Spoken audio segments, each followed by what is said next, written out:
According to a 2023 Pew Research study, the American middle class has shrunk from 61% of adults in 1971 to 50% today. Let that land for a second. Half the country has quietly fallen out of the income bracket that the entire cultural narrative still assumes most people occupy. But here's the part of that statistic nobody discusses. The people who fell out didn't fall into poverty. Most of them fell into something worse, a gap with no name, no support structure, and no one willing to acknowledge it exists. I'm Jasper. I decode the financial mechanisms most people are living inside without ever being shown clearly. If you've ever felt like you're doing everything approximately right with money and somehow still can't get ahead, subscribe, because that feeling isn't confusion, it's an accurate perception of a broken system. And today, we're decoding exactly how it works.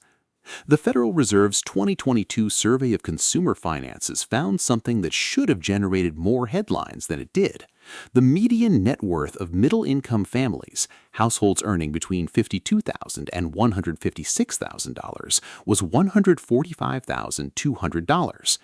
Sounds reasonable until you look at what that number actually contains. For most of those families, $145,000 isn't liquid wealth, it's home equity, which means it's trapped, unavailable for emergencies, unavailable for investment, unavailable for anything until the house is sold, which means millions of families who look financially stable on a net worth chart are one job loss, one medical bill, one broken transmission from a month that doesn't balance. That's not financial security, that's financial performance, and there's a significant difference.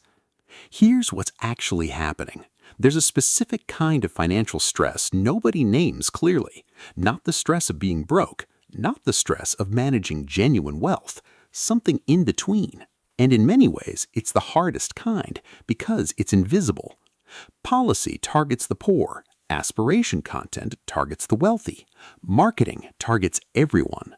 But the lower middle class, the people earning $55,000, $65,000, $75,000, sit in a demographic blind spot that no system was designed to serve.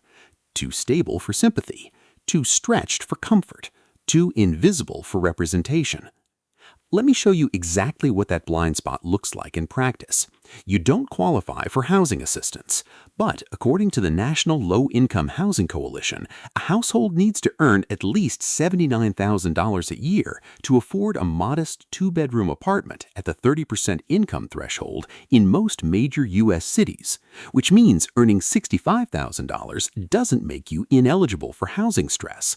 It makes you ineligible for housing help, while the stress remains completely intact.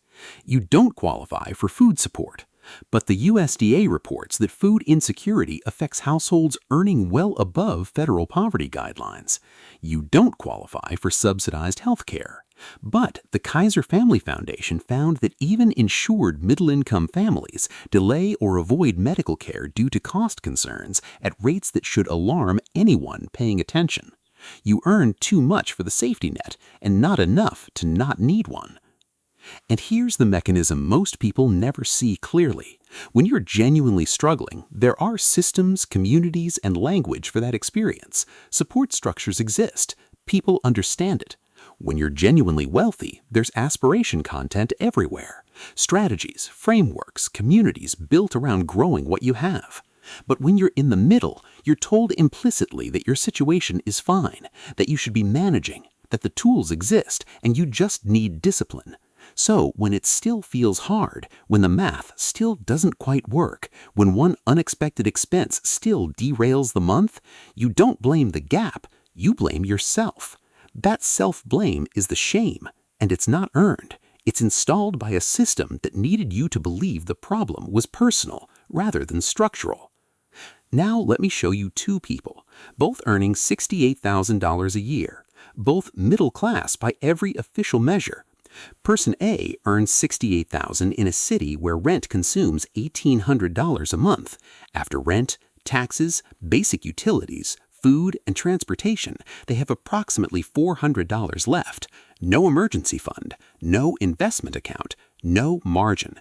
One unexpected expense away from credit card debt. but they don't qualify for a single assistance program. Person B earns $68,000 in a lower cost area, same income, same official income bracket, $1,100 left after fixed expenses, able to save $400 a month, building slowly. Same salary, completely different financial reality. Same label, wildly different experience. The label is the problem. Middle class is not a financial condition. It's a political category applied to an enormous range of completely different realities to make the gap invisible. Bureau of Labor Statistics data from 2023 shows that between 2020 and 2023, consumer prices rose to 18.9%. Over the same period, median wage growth was 13.7%. That 5.2% gap doesn't sound dramatic. Over a household budget of $60,000 a year, that's $3,120 of purchasing power quietly removed every single year, with no policy response because the household earns too much to qualify for relief and too little to absorb the loss without consequence. That's not a personal budgeting failure. That's structural erosion happening in the background every year to the people least equipped to absorb it and least likely to be acknowledged when they can't. So, what actually changes things? Not motivation, not budgeting harder, not telling yourself to be more disciplined. The first move is always the same. Stop diagnosing a structural problem as a personal one.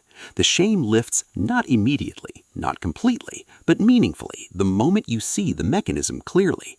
You didn't fall into this gap because you made wrong decisions. You fell into it because the gap exists and it was waiting. That's not an excuse to stop building. It's a more accurate starting point because you can't navigate a system clearly when you're still blaming yourself for its architecture. See the gap, name it, then build from the right starting point. The system didn't forget about you.